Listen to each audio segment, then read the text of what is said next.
everyone, and welcome back to another video. Today's video I'm here to give you 5 talking points from the game against Blackburn, where Luton unfortunately did lose again away from home 2-0. Our away form isn't great, is it? It just keeps getting worse, but I will talk about that more in a second. Drop a like, comment on what you learned from the game against Blackburn. Subscribe to my channel if you are new. It is free to do so. Commenting, liking, subscribing, it helps me out during this period where Luton are not doing well. It motivates me to make more videos, so please do all that stuff. And yeah, talking point number 1, let's talk about this away form, because it is becoming more of an issue. You can't continue like this. Something has got to change. And what do I think needs to happen? Well, we need to change the system away from home. Now, we clearly don't have the players available right now. You know, we do have injuries. We are playing a makeshift backline. But for me, I'm getting really sick and tired of seeing, you know, players just playing out of position. Hashi is not a centre-half. He's proven he isn't a centre-half. We've seen him so many times. We've seen him in the Premier League play as a centre-half, and we've seen him in the Championship as a centre-half. He doesn't have it. I don't think he's got the actual position awareness of playing in that role. I don't understand why we don't go to a back 4 away from home. I just don't get it. Play Hashi as a right back. I feel like he's proven that he can actually play there. I do feel sorry for him. And now some people may say, we don't know why on earth did we sign him, he's not good enough. I don't think that's fair. I don't think that's fair to judge a player when he's not playing in his correct position. I just don't. Chong, left wing back. He's not a left wing back. We're doing it to ourselves, unfortunately. We really are, and we wonder why performances are subpar at times, are not good enough. Well, you got to play players in the correct position, and I will talk about our attacking sense later on in the video. But defensively, we're not set up correctly. We've got no one who can protect the back 4 or back 5 even. I just don't get it. I just really don't get it. It needs to change. You know, when you lose so many games away from home, something's wrong. So you've got to change something. You've got to become really difficult to beat. We need to go to places and be horrible to play against. Instead, at the moment, we're easy to play against. That's not how it should be. You can blame injuries all you want, but then you adapt. You've got to change. And the one thing I really hate about these modern day football managers now, the lack of ability to change, lack of ability to just be adaptable. You know, these old school managers, I don't know, I'm sounding like I'm a 60-year-old man, you know, I'm 25 years old. These old school managers, they just adapted, you know, injuries happened all the time, they just got on with it. And, you know, whether that's changed the formation, changed stuff around, they changed it. And we're not doing it. We're not doing it enough. Moving on to talking point number 2, and I'm going to just get it over and done with. Walsh, him getting sent off again means he's out for 4 games. When you get sent off once and you're out for 3 matches due to a dangerous challenge, and then you go and do it again in the same season, it automatically goes to 4 matches. And I'm assuming if it keeps happening and happening, it goes 4, 5, 6 and 7. Hopefully that does not happen. But yeah, Walsh is out for 4 matches. I'm still angry about the way he went about it. I'm still furious. I'm happy that Morris had a go at him. I know some people didn't like it. For me, I did. I actually wanted him to get sent off and punch him, but you know, each to their own. But Walsh, frustrating. Again, him playing ahead of the likes of, you know, Zach Nelson, Paddy Ruddock, who's a club legend here. I don't understand why he's getting more opportunities than Pelly. Don't think that's fair at all. And if anything's going to happen in the next couple of games, I just really hope Pelly is the one that gets given these opportunities. Play him from the start. He has the energy in the midfield. The midfield for me has been the problem all season. We've not sorted it out. Now, people will say, well, we've not replaced Ross Barkley, we've not replaced Lokonga. You're never going to replace those 2 players in the Championship. You can get similar, but you're never going to replace not to the same standard.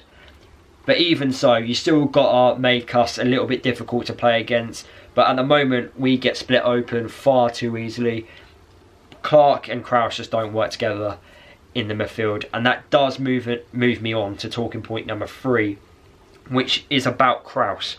Now, Krause and Clark, I've highlighted this on so many occasions. I don't think them two in particular work as a midfield partnership.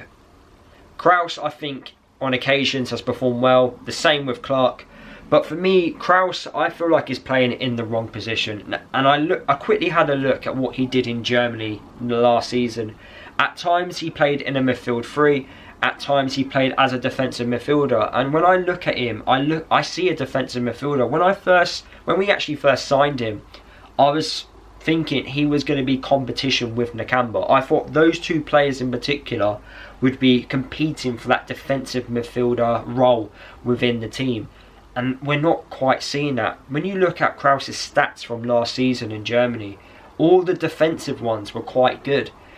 In terms of going forward, they weren't amazing. They weren't good at all. So that's why I don't understand why for us he's playing a little bit further up the pitch. At times he's playing like as this number 10 who's trying to win the ball back in possession, which leaves so much space in behind. We did this with Alan Campbell under Nathan Jones, and I still then didn't understand. Alan Campbell was still quite good at doing that role, but he never had that attacking, side about him. He didn't have the attacking qualities to score loads of goals and get an assist. Yes, he got a couple, but compared to a traditional number 10, he was nowhere near the same standard.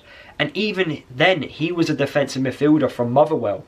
So I didn't understand why we then transformed him from a defensive midfielder to a more advanced centre mid. And we're doing the exact same thing with Krause. I don't see it working. For me, I look at him and I'm going, defensive midfielder, straight away. So until this gets addressed, I don't think it's going to get better. I really don't. I don't get it. I really don't get it. So the midfield issue... Well, the midfield balance is a problem.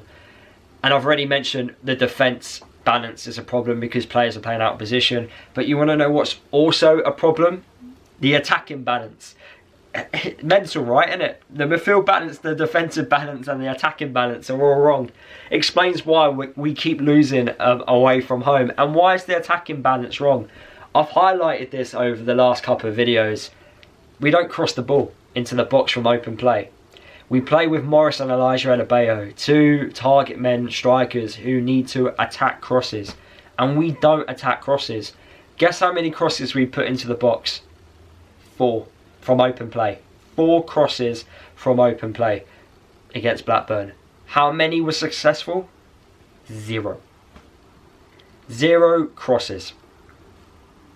There's no point playing Elijah and Morris, is there? There's no point. What's the point of playing Elijah and Morris and Brown?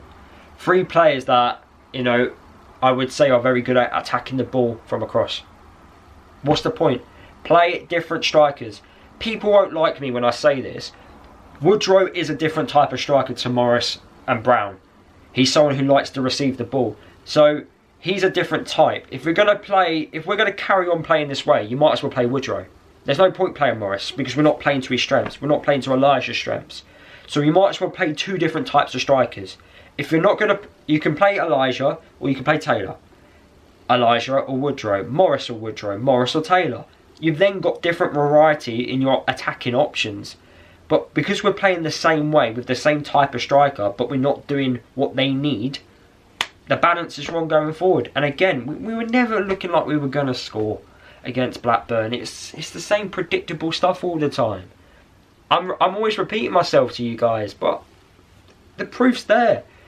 When you look back at the season we got promoted, look how many times we put the ball successfully into the box.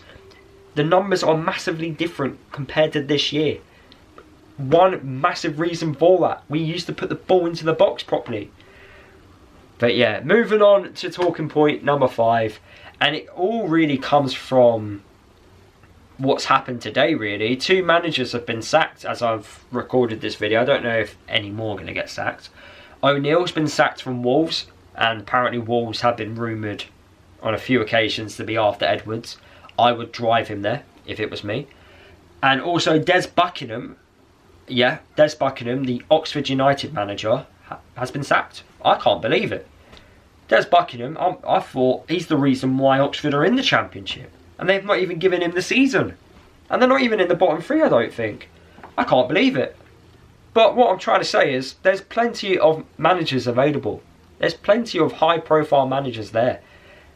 You know, a few months ago maybe there weren't, but now there's loads. Make the correct decision, Luton. It's time for a change. It's time for a complete reset. If it was up to me, I want an old school type of manager. I feel like that's kind of needed right now to get things back going again. I feel like we need someone who can tour the players a new one. I just don't think we've got that. I feel like we're too nice, and I don't like it.